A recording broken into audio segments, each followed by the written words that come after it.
আসসালামু আলাইকুম ওয়া রাহমাতুল্লাহ। আজকে আন্তর্জাতিক সংবাদে আপনাদেরকে স্বাগতম। শুরুতে জানিয়ে দিচ্ছি সংবাদ শিরোনাম, এরপর থাকছে বিস্তারিত।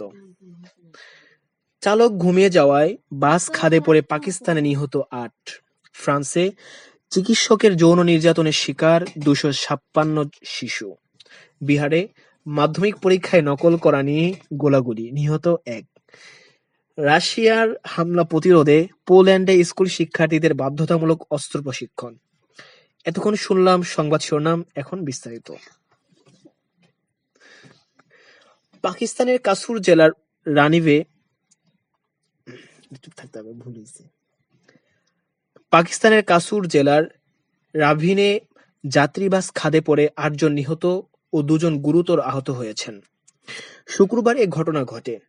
এক প্রতিবেদনে এ খবর জানিয়েছে জিও নিউজ। উদ্ধারকর্মীরা জানিয়েছেন, চালক এক পর্যায়ে ঘুমিয়ে পড়লে বাসটি নিয়ন্ত্রণ হারিয়ে পানিতে পড়ে গেলে এ ঘটনা ঘটে। এতে নিহত ব্যক্তিদের মরদেহ উদ্ধার করা হয়েছে এবং আহতদের উদ্ধার করে হাসপাতালে পাঠানো হয়। হাসপাতাল সূত্র জানিয়েছে, আহত ২ জনের অবস্থা গুরুতর। জিও নিউজকে পুলিশ জানিয়েছে, কী কারণে এই দুর্ঘটনা ঘটেছে তার প্রকৃত কারণ জানতে তদন্ত শুরু হয়েছে। ফ্রান্সে এক চিকিৎসকের বিরুদ্ধে ভয়াবহ যৌন নির্যাতনের অভিযোগ উঠেছে। চিকিৎসা নিতে আসা অন্তত ২৯৯ রোগীকে ধর্ষণ অথবা যৌন নিপীড়ন করার অভিযোগ উঠে তার বিরুদ্ধে। যাদের যৌন নিপীড়ন করা হয়েছে তাদের অনেকেই শিশু এবং বেশিরভাগ রোগীকেই তিনি অচেতন অবস্থায় যৌন নিপীড়ন করতেন বলে অভিযোগে উল্লেখ করা হয়েছে। অভিযোগ ওঠা ওই চিকিৎসকের নাম জোলু স্কোয়ারেন্ক। তার বয়স এখন ৭৪ বছর। তিনি ২৫ বছরের বেশি সময় ধরে শেয়াল চিকিৎসক সার্জন হিসেবে কাজ করেছেন। তিনি একজন অভিজ্ঞ ও খ্যাতনামা শল্য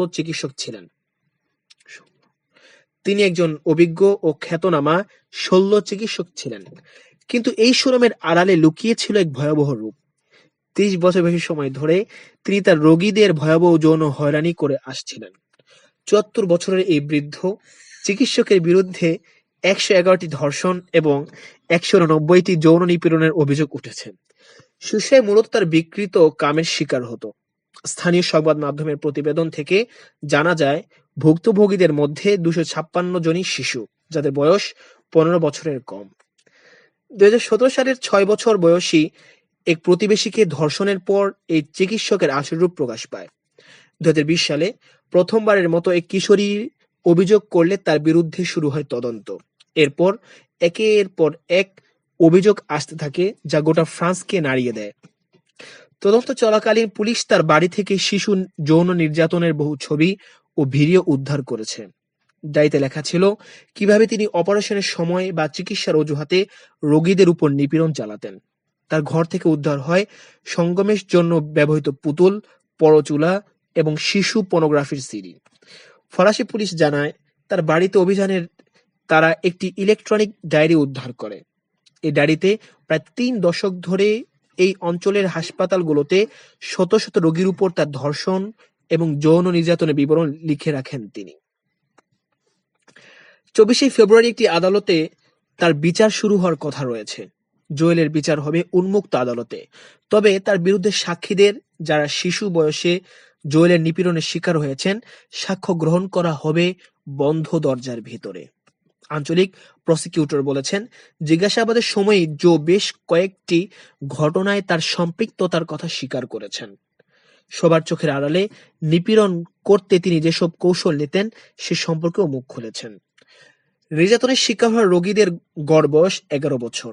তার বিরুদ্ধে ১ বছর বয়সী এক শিশুকে ধর্ষণ এবং ৭০ বছর বয়সী একজনকে যৌন নিপীড়ন করার অভিযোগও রয়েছে। ২০০৫ সালে শিশু পর্নোগ্রাফির জন্য দোষী সাব্যস্ত হওয়া সত্ত্বেও স্কোয়ারনেক ২০১৭ সালে গ্রেফতারের আগ পর্যন্ত তিনি সরকারি হাসপাতালে কর্মরত ছিলেন। ২০০৫ সালের শেষ দিকে শিশুদের যৌন নিপীড়নের ছবি অনলাইন থেকে নামানোর ডাউনলোড অভিযোগে দোষী সাব্যস্ত হয়েছিলেন জো। সেবার আদালত তাকে ৪ মাসের কারাদণ্ড দিয়েছিলেন, কিন্তু চিকিৎসক হিসেবে কাজ করার উপর কোনো নিষেধাজ্ঞা আরোপ করা হয়নি। ২০১৭ সালে ভারতের বিহার রাজ্যের রোহতাস জেলায় মাধ্যমিক পরীক্ষায় হলে থামতে হবে, ভুল হয়েছে। ভারতের বিহার রাজ্যের রোহতাস জেলায় মাধ্যমিক পরীক্ষার হলে নকল করাকে কেন্দ্র করে শিক্ষার্থীদের দুই গ্রুপের মধ্যে সংঘর্ষের ঘটনা ঘটেছে। ওই সংঘর্ষে গোলাগুলির এক পর্যায়ে ১০ম শ্রেণীর এক শিক্ষার্থী নিহত এবং আরও ৩ জন আহত হয়েছে। খবর এনটিভির। গত বুধবার নকল করা নিয়ে পরীক্ষার হলে তর্কাতর্কি হয়। এই ঘটনার জেরে পরের দিন একই ঘটনার সৃষ্টি হলে পরীক্ষার কেন্দ্রে এক পর্যায়ে তাদের মধ্যে গোলাগুলির ঘটনা ঘটে। এতে একজন নিহত সহ মোট ৩ জন আহত হয়। প্রতিবেদনে বলা হয়েছে, গুলিতে একজন তার পায়ে আঘাত পেয়েছে এবং অন্যরা পিঠে। এ ঘটনায় নিহত ছাত্রের মরদেহ পুলিশ তাদের হেফাজতে নিয়েছে এবং ঘটনা তদন্ত করছে। সর্বশেষ জানিয়ে দিব, রাশিয়ার সম্ভাব্য হামলা প্রতিরোধ পরিকল্পনার অংশ হিসেবে পোল্যান্ডের স্কুল শিক্ষার্থীদের জন্য আগ্নেয়াস্ত্র চালানোর প্রশিক্ষণ বাধ্যতামূলক করা হয়েছে। শিশুরা এই প্রশিক্ষণ উপভোগ করছে এবং তাদের অভিভাবকরাও এতে গর্বিত। পোল্যান্ডের স্কারশেবের নিকোলাউস কোপারনিকাস প্রাথমিক বিদ্যালয়ে ১ম থেকে ৮ম শ্রেণী পর্যন্ত শিক্ষার্থীদের পড়াশোনার সুযোগ রয়েছে। বিদ্যালয়টিতে বিভিন্ন মতাদর্শ স্বাভাবিকভাবে গ্রহণ করা হলেও ব্যায়ামাগারে এক ভিন্নধর্মী দৃশ্য দেখা যায়। ১৬ থেকে ১৪ বছর বয়সী শিক্ষার্থীরা অ্যাসল্ট রাইফেল ও পিস্তল চালানো শিখছে।